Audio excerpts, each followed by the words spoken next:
Welcome to Cover to Cover Book Beat. I'm your host, Roger Nichols. This is author interview number 857.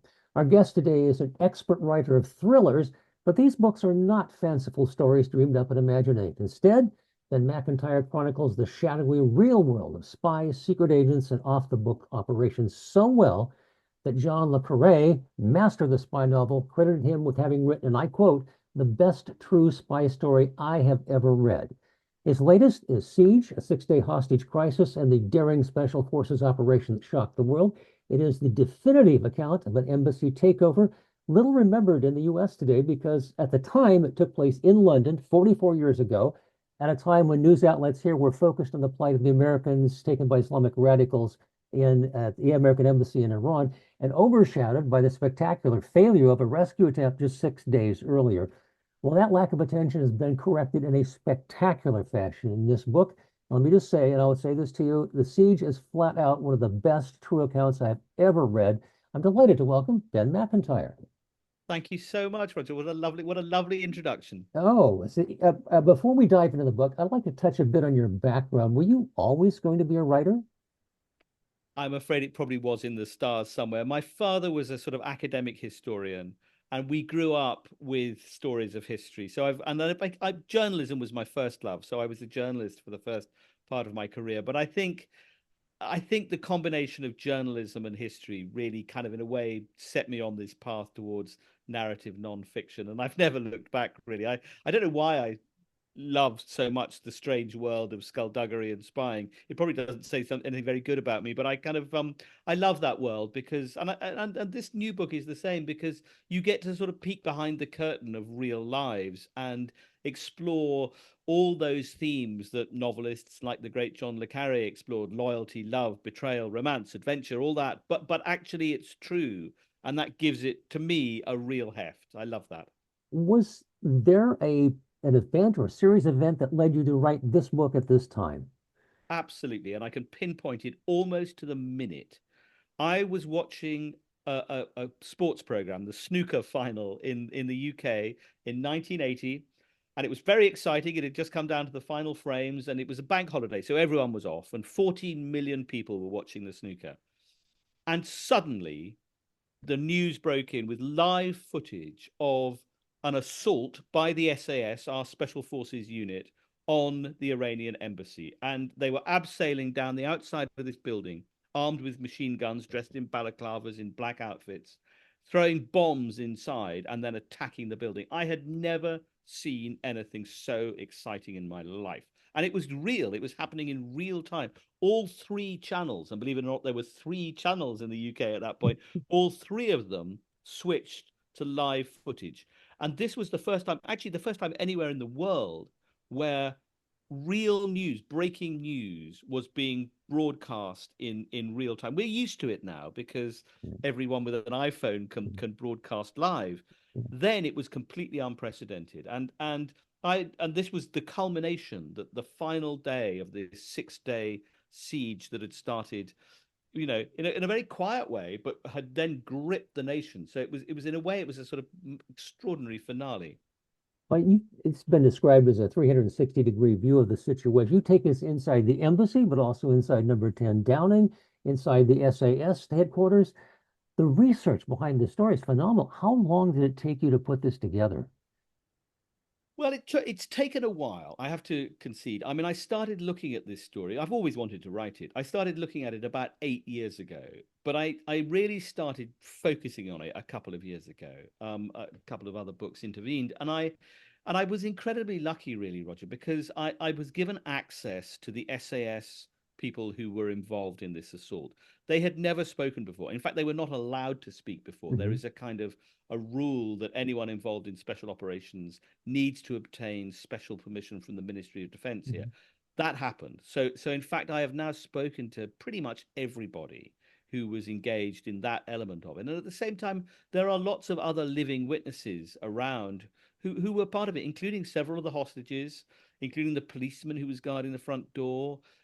Many of the politicians are still there. So it is possible to kind of reconstruct by interviews and through people's memories exactly what happened in those extraordinary 6 days. And it's a very strange and tense story because, in a way, I mean, these gunmen, these terrorists took 26 hostages, but the story takes place inside one room, really. I Hmm. mean, and partly because MI5, our intelligence service, our security service, had been able to insert audio bugs into the building.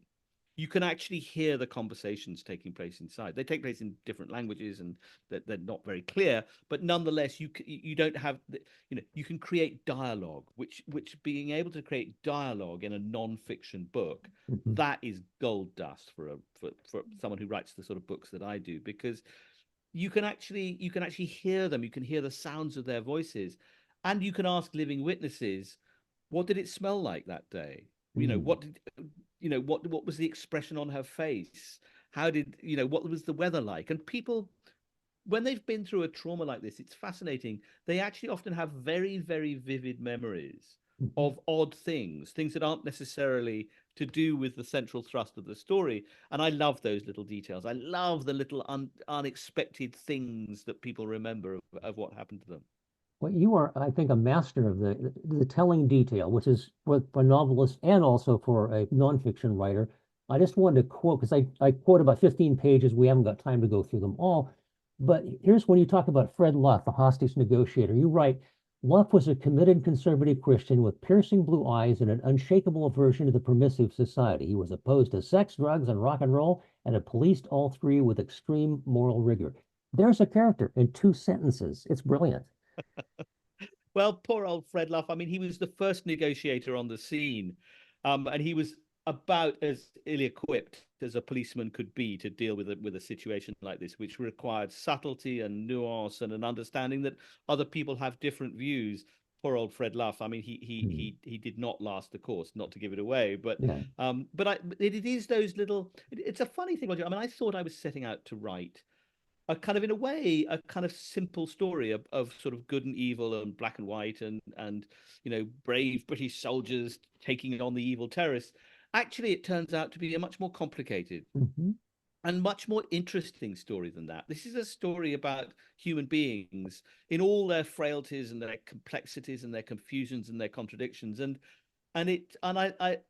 the characters really seized me, actually, and not just the victims, not just the hostages, and certainly not just the SAS, but even the gunmen have a story. They have a tale to tell, and I'm not defending them. They were men of violence, but they had come from a brutalized society. That doesn't excuse anything, but it does make them into human beings. And I think if we other everybody that we disagree with, then we end up nowhere. We end up with a sort of series of we turn history in a way into a sort of moral fable, which it isn't. It's not as simple as that. It's much more shaded and complex. And anyway, so I've had great fun, and it's turned out to be a book about character in the end. It's turned out to be, you know, personalities and I'm fascinated by the way that in this strange crucible, these people behaved in different and very unexpected ways, and some of them behaved in ways that we would find heroic, Hmm. and others did not.